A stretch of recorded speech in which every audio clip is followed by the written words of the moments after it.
ആ ഹലോ. നീ പുതിയ വണ്ടി വാങ്ങിച്ചാ? പുതിയ എടുത്തു. അപ്പൊ പഴയതോ? പഴയതൊക്കെ നമ്മള് കൊടുത്തു. ഈ കളർ കിട്ടാൻ കുറച്ച് പൈസ ഇറക്കി. പിന്നെ 150cc ആണല്ലോ. എന്റെ ഒക്കെ ഒരു സമയോടാ. എവിടേക്കാ? ഞാനിവിടെ പാടത്ത്. ഇപ്പോഴാ കളക്കൽ പണി തന്നെയല്ലേ? ശരി, ഞാൻ പോട്ടെ.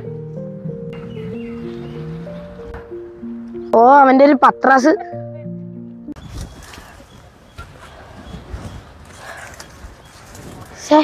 അവനൊക്കെ വണ്ടിയായി. ഞാനീ വാഴയും തേങ്ങാക്കൊലയായിട്ട് നടക്കുകയാണ്. എന്റെ ദൈവമേ, ആ വണ്ടി ഒന്ന് ഇടിച്ച് പൊളിഞ്ഞിട്ടിരുന്നെങ്കിൽ എന്തൊരാശ്വാസമായിരുന്നു. ഈ മഹാഭാവിയായിരുന്നു. കണ്ണു വെച്ച പോക്കാണല്ലോ ഈശ്വര. എന്താട്ടാ എന്തൊക്കെയുണ്ട്? സുഖല്ലേ? എന്താടാ വാഴ കൃഷിയോ? ചെറുതായിട്ട്. എടാ, ഇത് ചെറുതൊന്നുമല്ലല്ലോ, മുട്ടം കൊലയാണല്ലോ. ദൈവമേ, എടാ ഇപ്പൊ തന്നെ ഇത്രയും കായോ? ഇപ്പൊ വലുതായാലോ? ഓ ചേട്ടാ, ഒക്കെ ശരിയാവൂടാ.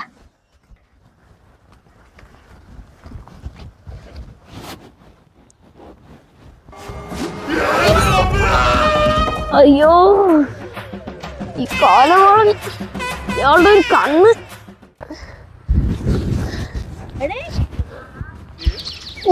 പിന്നെയാളോ? എന്താടാ കാര്യം പറ്റിയത്?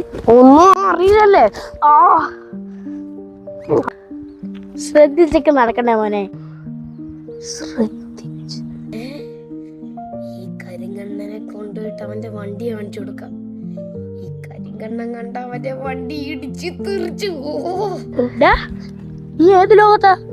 അതെ ചേട്ടാ, നമ്മുടെ ബാബു പുതിയ ബൈക്ക് വാങ്ങിച്ചറിഞ്ഞു. ഏത് ബാബു? മനക്കല്ലേ ബാബു? ആ പഴത്തേന് എനിക്ക് പണ്ടേ ഇഷ്ടമല്ല.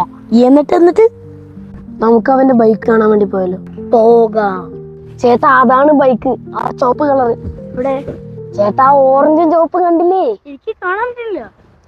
ചേട്ടാ ശരിക്കും നോക്കാ, രണ്ട് മരത്തിന്റെ ഇടയ്ക്ക് രണ്ട് മരമൊക്കെ കാണാം. നീ ബൈക്ക് ഓടറാ?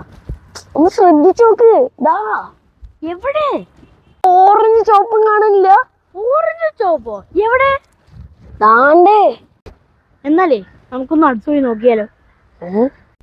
ഞാനാണ് അവന്റെ വണ്ടി കാണിച്ചു കൊടുത്തെന്ന് പറഞ്ഞ പണിയാവും. വേണ്ട വേണ്ട വേണ്ട, നമുക്ക് ഇവിടുന്ന് വ്യക്തമായി കാണാലോ. നമുക്കല്ല, നിനക്ക്.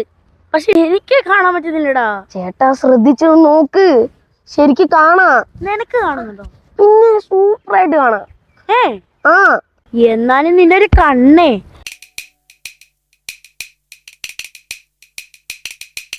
പ്രകൃതീശ്വരി നിന്റെ ആരാധകൻ, ഞാനൊരാസ്വാദകൻ, അന്ധവന ഗായകൻ.